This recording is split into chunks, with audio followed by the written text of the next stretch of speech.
Welcome class. Today we are going to discuss an important topic of pharmaceutical chemistry. क्या करना है? ये pharmaceutical chemistry हो या आपका फार्मास्यूटिक्स हो, कोलॉजी हो, फार्मेसी का बहुत इंपॉर्टेंट टॉपिक है।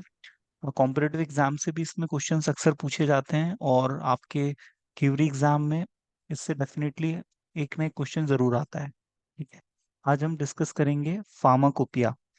यदि आप इसकी स्पेलिंग पे गौर फरमाएंगे तो देखेंगे कि ये फार्माकोपोइया लिखा हुआ है। ठीक है, लेकिन इसको फार्माकोपोइया कोई नहीं पढ़ेगा, इसको पढ़ेंगे फार्माकोपिया।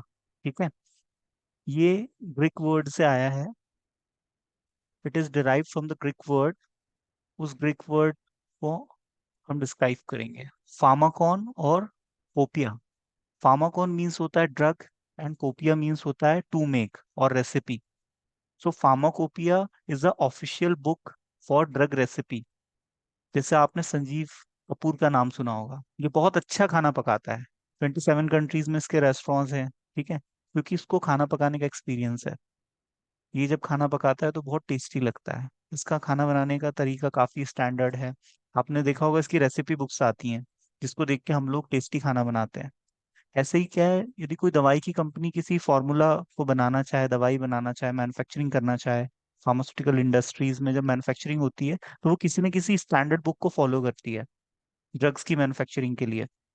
आपने टैबलेट की स्ट्रिप पर देखा होगा, किसी फॉर्मुलेशन के लेबल पे देखा होगा, ऐसा मेंशन होता है कि भाई ये ड्रग आईपी के हिसाब से बना है, ये यूएसपी के हिसाब से बना है, ये बीपी के हिसाब से बना है। तो उस फार्माकोपिया को यूज करके वो कंपनी फॉर्मुलेशन को डेवलप करती है। वो फार्माकोपिया एक ऑफिशियल स्टैंडर्ड बुक है।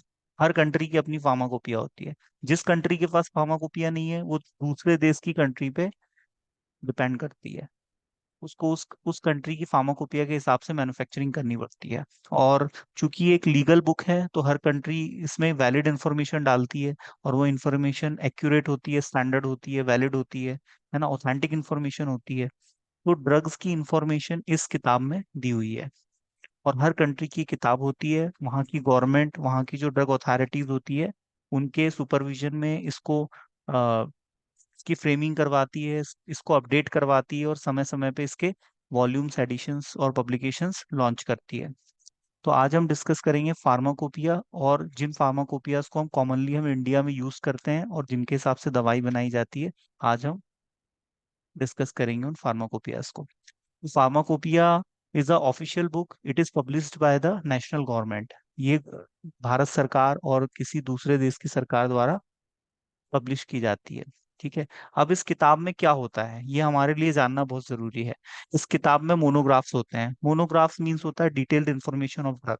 ड्रग के डिस्क्रिप्शन होते हैं, ड्रग का मॉलिक्यूलर वेट क्या है, उसका केमिकल फॉर्मूला क्या है, और उस ड्रग की हम प्रिपरेशन कैसे करेंगे, है ना। ये इस टाइप की इंफॉर्मेशन इसमें होती है।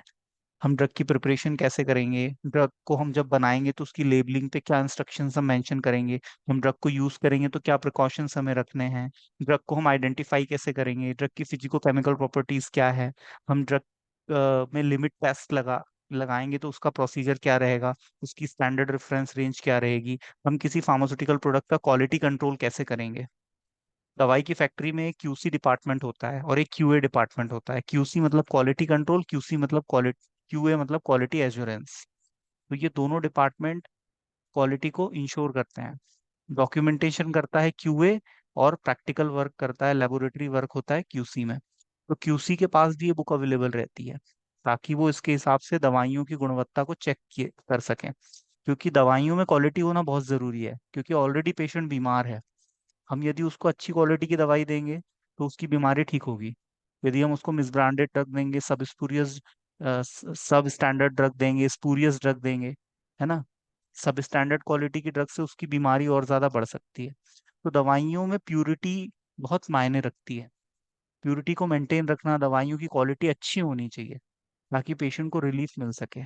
ठीक है, और कंपनी पे कस्टमर का ट्रस्ट भी बढ़ता है। यदि दवाइयों की गुणवत्ता अच्छी है तो जब भी गवर्नमेंट टेंडर निकालती है तो उस कंपनी की दवाई को वो ऑर्डर करती है। और दवाइयों का कॉस्ट भी रिजनेबल होना चाहिए, क्योंकि हम अभी अंडर डेवलपिंग स्टेज है। तो इंडिया में थोड़ा सा अभी भी एक ऐसा तबका है जो दवाइयों पे बहुत ज्यादा पैसा खर्च नहीं कर सकता। तो रिजनेबल कॉस्ट पे दवाई उपलब्ध होना चाहिए। हॉस्पिटल में दवाइयों का रैशनल यूज होना बहुत जरूरी है। ठीक है। और फार्मा को इकोनॉमिक्स भी हम लोग पढ़ते हैं कि भाई एक ही दवाई को अलग अलग कंपनियां बनाती है, लेकिन उसके प्राइस में थोड़ा सा डिफरेंस होता है। जबकि फॉर्मूला सब एक ही यूज करते हैं। एबट बनाए, शिप्ला बनाए, या आपका रेनबेक्सी बनाए, लूपिन बनाए, सन फार्मा बनाए, ये डिफरेंट डिफरेंट फार्मास्यूटिकल कंपनीज हैं। यदि ये किसी एक ड्रग को बना रही हैं, सपोज पैरासीटामोल को मैन्युफैक्चर कर रही हैं, तो ये फॉर्मूला एक ही अपनाएंगी। यदि ये आईपी के हिसाब से बनाएगी तो हर कंपनी एक ही स्टैंडर्ड को फॉलो करेगी। और यदि हम चाहें तो ब्रिटिश फार्माकोपिया के फॉर्मूला को भी फॉलो कर सकते हैं, लेकिन हमें ड्रग पे मेंशन करना पड़ेगा। एक्चुअली हमारी कंट्री जब आज़ाद नहीं हुई थी, आज़ादी के पहले हम लोग ब्रिटिश फार्माकोपिया यूज करते थे। ठीक है। लेकिन क्या होता है, हर देश का अपना क्लाइमेट होता है, अपना एनवायरनमेंट होता है। वहाँ के लोगों के जो बॉडी की तासीर होती है वो थोड़ी सी अलग होती है। वहाँ का रहन सहन, खान पान, कल्चर, वहाँ का इन्वायरमेंट, तो इन सब चीज़ों का फर्क पड़ता है। तो आप जिस देश में रह रहे हो, उस देश के क्लाइमेट के हिसाब से, इन्वायरमेंट के हिसाब से, वहाँ जो डिजीज ज़्यादा होती हैं, उस हिसाब से आपको ड्रग डेवलप करना बहुत ज़रूरी है। तो ये ज़्यादा बेटर है कि हर हर देश अपनी फार्माकोपिया डेवलप करे। वहाँ पर किस टाइप की ड्रग्स पाई जाती हैं, इजिली अवेलेबल है। भारत में कुछ ड्रग्स ज़्यादा पाई जाती है, कुछ ऐसे ड्रग्स है जो कि दूसरी कंट्रीज में होते हैं। वहाँ का क्लाइमेट उन ड्रग के कल्टीवेशन कलेक्शन के लिए ज़्यादा बेटर है। तो हर कंट्री अपनी फार्माकोपिया डेवलप करती है। जो भी वहाँ डिजीज है, उस पर रिसर्च करके एक नई दवा डेवलप की जाती है, और उस दवा को जब अप्रूवल मिल जाता है तो वो ऑफिशियल बुक में इन्वॉल्व कर ली जाती है। एक चीज आप ध्यान रखना, फार्माकोपिया में वही ड्रग इन्वॉल्व किए जाते हैं जिसको अप्रूवल मिल चुका है, जिस पर रिसर्च वर्क हो चुका है, जिसकी क्लिनिकल और प्री क्लिनिकल स्टडी की जा चुकी है, जिसकी इफिकेसी अच्छी है, जिसके साइड इफेक्ट कम है, जिससे ह्यूमैनिटी को ज्यादा फायदा हो सकता है, उन्हीं ड्रग्स को शामिल किया गया है। ऐसे ड्रग्स जिससे नुकसान हो सकता है, साइड इफेक्ट ज्यादा है, जिनको अप्रूवल नहीं मिला है, उन ड्रग्स को कभी शामिल नहीं किया जाता। और हर एक दो साल में इसके नए वॉल्यूम्स आते हैं, पब्लिकेशंस आते हैं, तो उसमें अपडेट कर दी जाती हैं वो ड्रग्स। जैसे अभी हम इसको देखेंगे, इसके एडिशंस को, तो आप देखेंगे कि इसमें नंबर ऑफ वॉल्यूम्स बढ़ते जा रहे हैं, क्योंकि नई नई दवाइयों की खोज होती है। कंपनियों के रिसर्च सेंटर होते हैं, R&D, drug and research centre. वहाँ पर फार्मास्यूटिकल कंपनियां मोटा पैसा इन्वेस्ट करती हैं दवाइयों को खोजने के लिए, और दवाइयों पे फिर पेटेंट लेती हैं, और दवाइयों को 20 साल तक मैन्युफैक्चर करके सेल करती हैं, तो उनकी मोनोपोली होती है, तो उनको काफी फायदा मिलता है। तो फार्माकोपिया एक आधार प्रोवाइड करता है ड्रग मैन्युफैक्चरिंग के लिए। तो फार्मास्यूटिकल इंडस्ट्रीज इस बुक को यूज करके, इसकी रेसिपी के आधार पे ड्रग की मैन्युफैक्चरिंग करती है। ठीक है। और किसी भी प्रकार की हमें ड्रग की कोई इन्फॉर्मेशन देखनी है तो ये एक ऑथेंटिक सोर्स है ना। इसमें हम प्यूरिटी टेस्ट दिए हुए हैं, ड्रग की स्टोरेज कंडीशन दी हुई है कि किस ड्रग को हम कैसे स्टोर करेंगे। कोई फोटो सेंसिटिव ड्रग है, मतलब लाइट से सेंसिटिव है, तो हम उसको एम्बर्ड कलर के बॉटल में रखेंगे। कोई ड्रग यदि टेम्परेचर सेंसिटिव है तो हम उसको कोल्ड कोल्ड स्टोरेज में रखेंगे। जैसे वैक्सीन्स हैं, टीटी का जो वैक्सीन है उसको हम फ्रिज में रखते हैं, और कुछ ड्रग्स होते हैं जिनको हम फ्रिज में रखते हैं क्योंकि उनको कोल्ड टेम्परेचर पे स्टोर करना होता है। तो हर ड्रग का अपना स्टोरेज कंडीशन होती है। ड्रग के क्वालिटी कंट्रोल टेस्ट दिए हुए हैं, टैबलेट की क्वालिटी कैसे कंट्रोल करोगे, फ्राइबिलिटी टेस्ट है, और इसमें आपका हार्डनेस टेस्ट है। तो ये सब टेस्ट लगा के प्रोडक्ट की क्वालिटी चेक की जाती है। इसमें ड्रग की पोटेंसी दी हुई है। पोटेंट ड्रग क्या होते हैं? यदि कोई ड्रग कम कम क्वांटिटी में इफेक्ट दिखा दिखा पा रही है तो हम उसको पोटेंट ड्रग कहते हैं। जैसे इसका एग्जांपल है एल्प्राजोलम, जो 0.25 mg, 0.5 mg की स्ट्रेंथ में आती है ड्रग। मतलब कम क्वांटिटी में ड्रग यदि इफेक्ट दिखाए तो हम उसको पोटेंट ड्रग कहते हैं। ठीक है। डोज बहुत कम होगा लेकिन इफेक्ट फुल मिलेगा। ठीक है। तो इसको हम पोटेंट ड्रग कहते हैं। तो इसमें ड्रग की पोटेंसी का डिस्क्रिप्शन दिया हुआ है। इसमें आपका ड्रग्स की कैटेगरी दी हुई है, डिफरेंट डिफरेंट कैटेगरी के ड्रग्स होते हैं, antiviral, anti bacterial, anti fungal, analgesics, NSAIDs, और आपके ओपियोड्स, नॉन ओपियोड्स, एनाल्जेसिक, जो भी ड्रग की कैटेगरी है, एंटीहिस्टामिनिक, वो सब इसमें ड्रग की कैटेगरी भी दी हुई है कि कौन सा ड्रग किस कैटेगरी का है, उसका केमिकल फॉर्मूला क्या है, और उसकी मैन्युफैक्चरिंग हम कैसे करेंगे, उसकी प्योरिटी को हम कैसे इंश्योर करेंगे, हम उस प्रोडक्ट का क्वालिटी कंट्रोल कैसे करेंगे, और उस मॉलिक्यूल का हम कौन सा फॉर्मुलेशन बना सकते हैं, है ना। क्या हम, जैसे आपने देखा होगा पीसीएम टेबलेट फॉर्म में भी आता है, इंजेक्शन फॉर्म में भी आता है, पेंटोप डीएसआर पेंटोप्राजोल का इंजेक्शन भी आता है, रैनिटीडीन का इंजेक्शन भी आता है, एसिलॉक, और इसकी टैबलेट भी आती है। तो कुछ ड्रग्स ऐसे होते हैं जो मेजॉरिटी ऑफ फॉर्मुलेशन में डेवलप किए जा सकते हैं, मेजॉरिटी ऑफ डोजेस फॉर्म उनके बनाए जा सकते हैं, और कुछ में लिमिटेशंस होते हैं। जैसे आपने देखा होगा gentamicin, it comes only in parental form, injections आते हैं बस जेंटामाइसिन के, टैबलेट्स नहीं आती। तो किस ड्रग को किस डोजेस फॉर्म में किस प्रिपरेशन में हम बना सकते हैं, वो भी इस बुक में मेंशन किया है। इसमें एडल्ट डोज को मेंशन किया है कि दवा का डोज कितना है, और यदि किसी दवाई से आपको पॉइजनिंग हो जाती है ओवरडोज की वजह से, तो उसके एंटीडोट भी इसमें दिए हुए हैं। ड्रग की फिजिकल प्रॉपर्टी में जैसे कलर क्या है, ऑर्डर क्या है उस सब्सटेंस का, उस कंपाउंड का, मेल्टिंग पॉइंट क्या है, किस पीएच पे वो ज्यादा बेटर काम करेगा, उसकी विस्कोसिटी, है ना, ये सारे उसके जो कैरेक्टरिस्टिक्स हैं वो इसमें मेंशन किए हैं। तो फार्माकोपिया में ये मान के चलो ड्रग की फुल इंफॉर्मेशन अवेलेबल है। ड्रग बनाते कैसे हैं, ड्रग का प्यूरिफिकेशन कैसे करते हैं, ड्रग का क्वालिटी कंट्रोल कैसे करते हैं, उसको किस डोजेस फॉर्म में बनाना है, ये सारी कंप्लीट इंफॉर्मेशन। और इसमें ड्रग का सिनोनेम भी दिया रहता है, निकनेम ड्रग का। जैसे किसी का नाम होगा, जैसे मैक, है ना, बबलू, डब्लू, तो ये निकनेम है। लेकिन एक ऑफिशियल नेम भी तो होता है, एक लीगल नेम होता है। लीगल नेम मतलब जो आपके कॉलेज में चलेगा, आपके स्कूल में चलेगा, आप जहाँ एम्प्लॉय हो जहाँ के, वहाँ आपका नाम चलेगा, वो लीगल नेम होता है। ऐसे दवाइयों का भी एक ऑफिशियल नेम होता है, आईयूपीएसी। ये इंटरनेशनली एक्सेप्टेड है, और ये केमिकल नेम वर्ल्ड वाइड काम करता है। तो आईयूपीएसी नेम इसमें हर ड्रग का होता है, ठीक है। जैसे पैरासीटामोल, पैरासीटामोल का केमिकल नेम होता है एसिटोमिनोफेन, ठीक है। तो ऐसे ड्रग के इसमें आईयूपीएसी नेम दिए हुए हैं। तो ये जितनी इंफॉर्मेशन यहाँ आप देख पा रहे हैं स्क्रीन पे, ये सारी फार्माकोपिया में प्रेजेंट रहती है। कॉमनली यूज्ड फार्माकोपिया की यदि हम बात करें तो आईपी है, इंडियन फार्माकोपिया, ठीक है। इंडियन फार्माकोपिया है, बीपी है, ठीक है। ये है आपकी इंडियन फार्माकोपिया, ठीक है। This is BP, British pharmacopoeia, और यूएसपी, यूनाइटेड स्टेट्स फार्माकोपिया। ये फार्माकोपिया के ईयर इंपॉर्टेंट है कि ये कब आई थी, है ना। 1955 में फर्स्ट इंडियन फार्माकोपिया का एडिशन आया था, और ब्रिटिश फार्माकोपिया का आया था 1864 में, और यूनाइटेड स्टेट्स फार्माकोपिया का आया था 1820 में। अब हम इंडियन फार्माकोपिया के डिस्क्रिप्शन की बात करते हैं। It is published by family welfare of the government of India.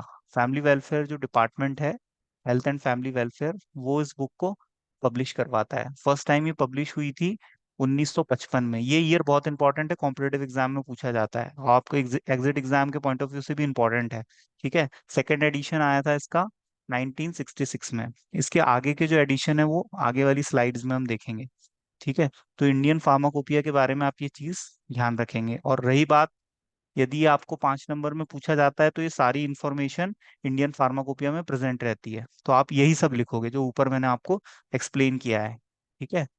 और एक होती है यूरोपियन फार्माकोपिया। तो जो यूरोप यूरोप की जो रीजन है, जैसे जर्मनी, फ्रांस, और इटली, नीदरलैंड, बेल्जियम, स्विट्जरलैंड, तो ये यूरोपियन जो स्टेट्स हैं, यहाँ पर यूरोपियन फार्माकोपिया चलती है, क्योंकि यहाँ का जो इन्वायरमेंट है, क्लाइमेट है, वो बहुत अलग है। कुछ देश ऐसे हैं जहाँ पर ठंड बहुत ज्यादा पड़ती है, सूरज के दर्शन वहाँ साल में 2-4 बार ही हो पाते हैं।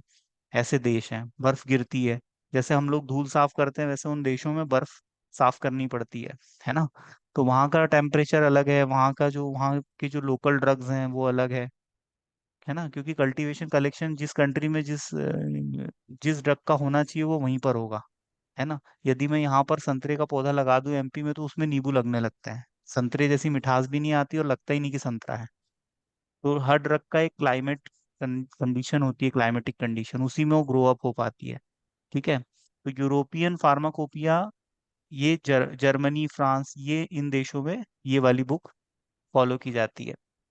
एक होती है इंटरनेशनल फार्माकोपिया। अब कोई गरीब देश है बेचारा, जो जिसके पास फार्माकोपिया नहीं है, तो उसके लिए इंटरनेशनल फार्माकोपिया बनाई गई है। वो उसके स्टैंडर्ड्स के आधार पे ड्रग की मैन्युफैक्चरिंग कर सकता है। दवाई की जरूरत तो हर इंसान को है, कोई भी देश हो, है ना, सबको दवाई की जरूरत है।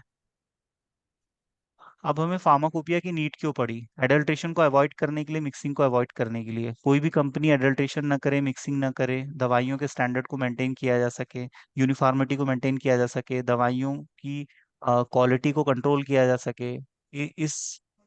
इस सारी चीज को फुलफिल करने के लिए आपका फार्माकोपिया की जरूरत पड़ी। अब इसमें एडिशनल इंफॉर्मेशन क्या होते हैं? एंटीडॉट दिए होते हैं, यदि किसी ड्रग की पॉइजनिंग हो गई तो एंटीडॉट दिया है। इसमें ड्रग के इंडिकेशंस दिए हुए हैं कि वो दवाई किस किस बीमारी में यूज होगी, किन किन मेडिकल कंडीशंस को ट्रीट कर पाएंगी।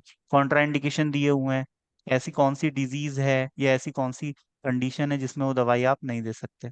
जैसे आप डायबिटीज के पेशेंट को आप ग्लूकोज का बोतल नहीं लगा सकते, है ना। किसी पेशेंट को यदि अल्सर हुआ है तो आप उसको एनसेड नहीं दे सकते, एनसेड देंगे तो उसका अल्सर बढ़ जाएगा, है ना।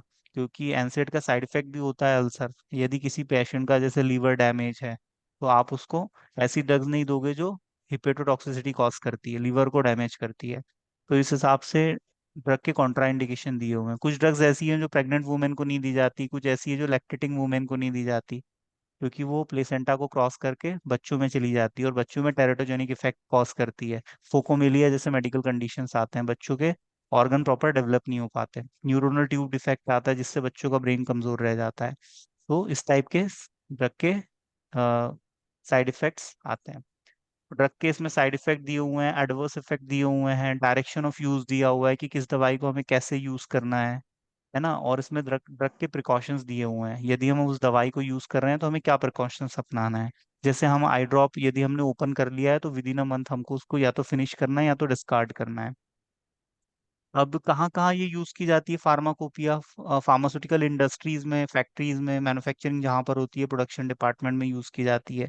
जहाँ पर ड्रग की टेस्टिंग हो रही होती है, laboratories, CDL central drug laboratories, state drug laboratories, government analyst इसको यूज करता है। और CDRI central drug research institute, ये कसौली में भी है और लखनऊ में भी है ना। तो वहां पर जहाँ ड्रग की रिसर्च होती है वहां पर ये बुक यूज की जाती है। अब आजादी के पहले 1946 में इंडियन फार्माकोपियल लिस्ट आई थी। इस लिस्ट में भारत में कॉमनली यूज किए जाने वाले क्रूड ड्रग की एक लिस्ट बनाई गई थी और इसी ने आधार प्रोवाइड किया फार्माकोपियल कमीशन को, जिसके आधार पे उन्होंने इंडियन फार्माकोपिया का फर्स्ट एडिशन लॉन्च किया था। तो इंडियन फार्माकोपियल कमेटी आपकी कब गठित हुई थी?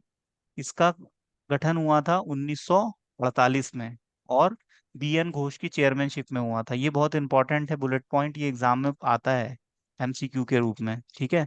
कि इंडियन फार्माकोपियल कमेटी कब आई थी? तो ये 1948 में आई थी। और किसकी चेयरमैनशिप में आई थी? ये बीएन घोष जी की। और उन्होंने ही पूरी फ्रेमिंग और पूरा डेवलपमेंट किया, और फर्स्ट एडिशन आया 1955 में। अब यहाँ पर हम एडिशंस देख सकते हैं आईपी के, है ना। फर्स्ट एडिशन आया था 1955 में, सेकंड एडिशन आया था 1966 में, थर्ड एडिशन आया था 1985 में, इसके दो वॉल्यूम्स आए थे, ठीक है। फोर्थ एडिशन आया था 1996 में, इसके दो वॉल्यूम थे। फिफ्थ एडिशन आया था 2007 में, सिक्स्थ एडिशन आया था 2010 में, सेवेंथ एडिशन आया था 2014 में, एट्थ एडिशन 2018 में आया था, और इसके फोर वॉल्यूम्स थे, ठीक है। ये जो है ये सब अपडेशन है फार्माकोपिया का, है ना। 1955 से लेके तो 2018 तक इसको हमेशा अपडेट किया गया है और फिर से पब्लिश किया गया है, और इसके डिफरेंट डिफरेंट वॉल्यूम्स मार्केट में हैं, ठीक है। और ये एक ऑफिशियल बुक है, तो ऐसा नहीं कि आपको ये स्टेशनरी की शॉप पे आप जाके खरीद सकते हो, नहीं। ये काफी रेप्यूटेड बुक है, इसका मतलब काफी रिस्पेक्ट होती है इस बुक की, इसलिए इसको ऐसे बेचा नहीं जाता, है ना। बड़े बड़े कॉलेज इंस्टीट्यूट में ये एक आध सैंपल के रूप में रखी होती है, ठीक है। इसको आप लाइब्रेरी से इशू करा के घर पे पढ़ने के लिए नहीं लेके जा सकते, ठीक है। इस टाइप की स्टैंडर्ड किताब होती है एक, ठीक है। तो ये इसके एडिशंस हैं, तो इसमें फर्स्ट और सेकंड एडिशन इंपॉर्टेंट है, ये एग्जाम में पूछा जाता है।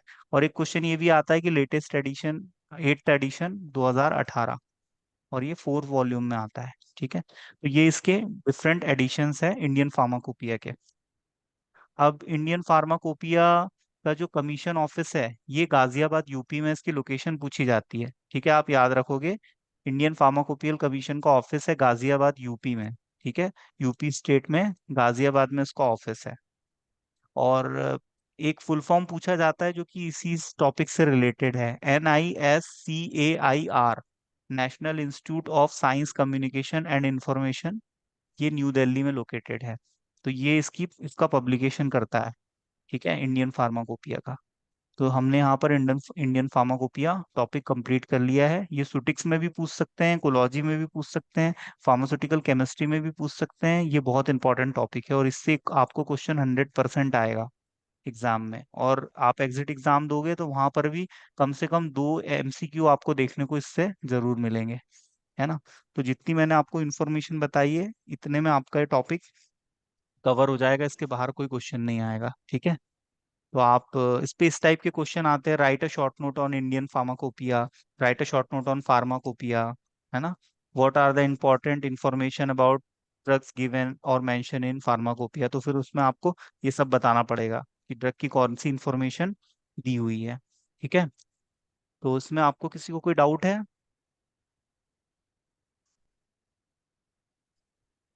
Hello, any about this topic? Okay, thanks for listening.